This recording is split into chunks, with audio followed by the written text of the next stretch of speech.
and to hold, forsaking all others.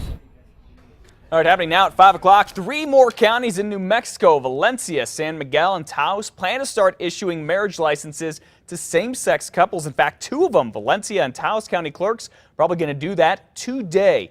Half of the people in the state now live in counties where marriage licenses are issued to gay couples. But doing this county by county has many people calling for a statewide decision. That includes Governor Susana Martinez, who says voters should decide this issue, not judges or county clerks.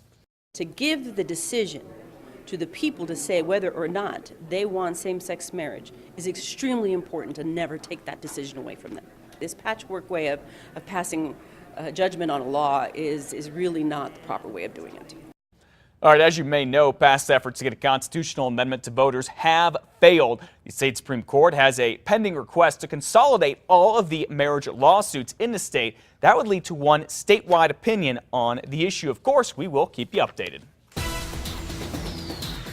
Developing now at 5:02, the United Nations envoy to Syria says evidence that it has found suggests some chemical substance was used to kill hundreds of people there, including women and children. That is just in this morning.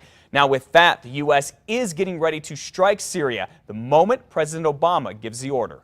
It seems to me it's clear and clear that the government of Syria was responsible. This is not about getting involved in a Middle Eastern war or changing our stance in Syria or going further into that conflict. It's nothing to do with that. It's about chemical weapons. Their use is wrong, and the world shouldn't stand idly by. Very poignant statement there by David Cameron, Britain's Prime Minister. Britain and France are also calling for action against Bashar al-Assad's regime in Syria, saying the military there did use chemical weapons on its own people. Some horrifying images coming out of there. Washington says it has the intelligence right now to support military action. Much of it is still classified this morning, ranging from intercepted communications to tests of tissue samples taken from people who have been hurt and killed. Syria's foreign minister insists his government did not gas civilians and is vowing to defend that country from what he calls any Western aggression.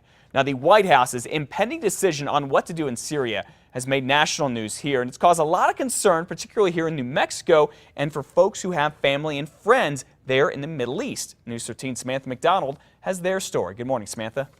Good morning, Matt. Well, I spoke with a local who says the events in Syria make him very nervous, not only for his cousin who lives there, but also for the safety of innocent people worldwide. Haitham Khalil owns Sahara, a Middle Eastern restaurant on Central Avenue in downtown Albuquerque. He and his customers are glued to the news, Al Jazeera, CNN, all to get constant updates about what's going on in the Middle East. Khalil says he has a second cousin who lives in Syria and fears for the safety of everyone there. Even now, more worry, that something bad that might happen. I wish just peace on this earth. That's our main concern. Khalil says he does not know what to expect, but for now, he and his customers get by giving each other comfort. Matt, back to you. All right, thank you, Samantha. We'll keep you updated on the latest developments in the Middle East right here on KRQE and anytime at krqe.com. All right, it's now 5:04. Santa Fe shoppers, brace yourselves. You are going green, like it or not. Last night, City Council passed new rules that ban stores from using most plastic bags when you check out. And if you use paper bags, they're going to cost you at least 10 cents a piece. This does not apply to those produce bags or plastic bags from takeout restaurants. As vote passed 7-1, Councilor Ron Trujillo was the only no vote. These new rules start 6 months from right now.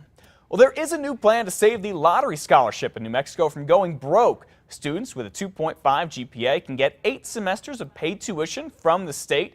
The scholarship fund is anywhere from $10 to $30 million short this year, and there's been a push in the legislature to tighten the requirements for students. But a new plan floating around wouldn't cut any scholarships. The state wants to get its hands on unused federal land that could be used to attract business, such as a solar farm. We might be able to use, if we're able to get those lands, the revenues from those lands to be able to add to the amounts for the lottery scholarship. The state would still have to convince the federal government to hand over that land. That's probably going to take some time. It's estimated this plan would generate $50 to $60 million of revenue every year from the land. Well, 50 years in the making, the newest stadium for Albuquerque Public School students is finally opening its doors for action today. Tonight at 6, a big ribbon-cutting ceremony officially opens a new 7,000-seat community stadium here on the west side. After that, the inaugural kickoff is set for 7 o'clock. It's between Manzano and Volcano Vista High School. The $38 million football stadium includes facilities for track and field, a big parking lot, and even some road improvements. All was approved by voters both earlier this year and back in 2010. It was built in a pit specifically to keep light and noise from drifting into nearby neighborhoods. The stadium is at the north end of I-40 off 98th Street. Well, tech problems at one school district here in New Mexico this morning means students and teachers, you have a day off. The Mesa Vista Consolidated School District is canceling all classes today because phone and internet service is down. That's a big problem. Classes are canceled for all schools. Again, this is in the Mesa Vista District. Well, a man whose house was damaged by a couple of crooks in Albuquerque in a police bait car is still surprised this morning that the city will not cover the cost to fix his home. Back in the middle of July, Peter Kopchak woke up to find a car had slammed into his garage, causing a chain reaction crash. The force of the initial crash pushed his car inside the garage into a wall there.